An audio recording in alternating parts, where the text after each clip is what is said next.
Right, so this video pretty much shows you how to use the Butane Gas stove and also how to change the cartridges or the aerosol cans once you've run out.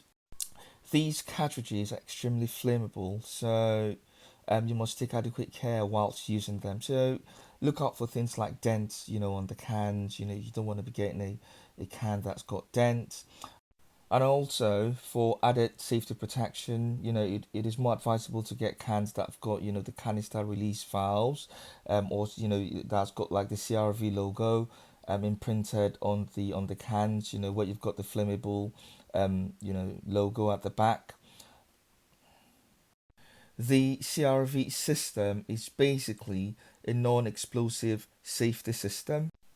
The CRV system utilizes, a triple seaming technology which can help prevent rupture and explosion by basically holding the top and the body plate together, until the CRV system activates and all residual gas continuously, discharges, utilizing 12 release vents.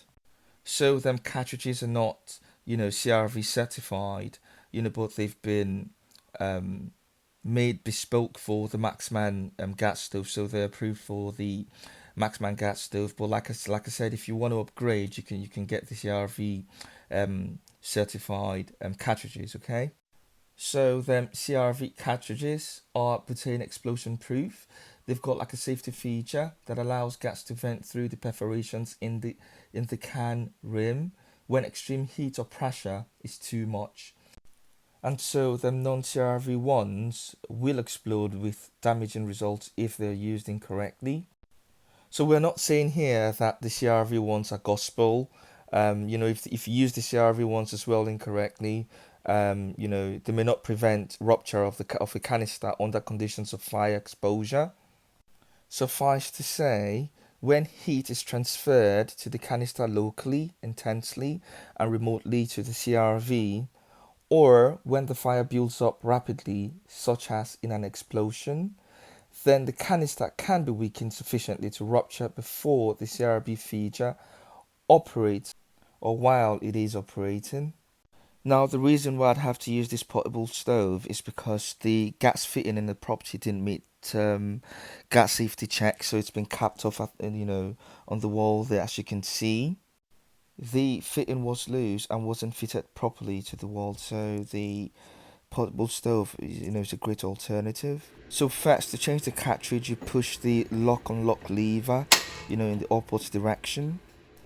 Then you open the casing. So I'm going to show you how the unlock and lock lever works. So if I close the lever,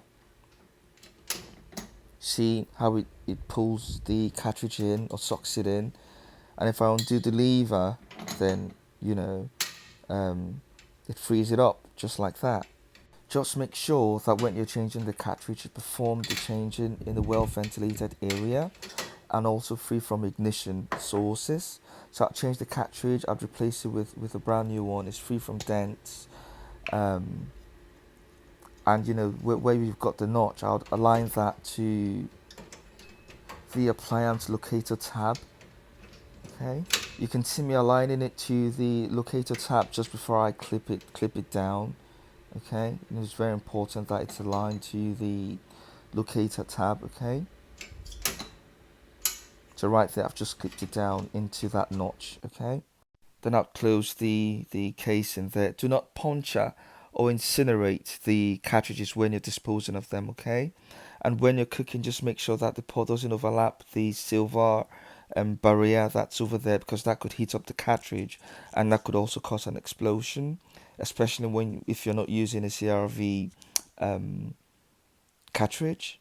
Basically, the next step is to test installation by turning on the camping stove or the portable stove, and that should light up pretty easily. You can see it's a brand new cartridge, so you'd expect the flames to be quite high. So I'll test it again, and you can see. So you can also reduce the amount of heating that you're getting. Just be careful when you're using, it's pretty much common sense, isn't it? Just no ignition sources.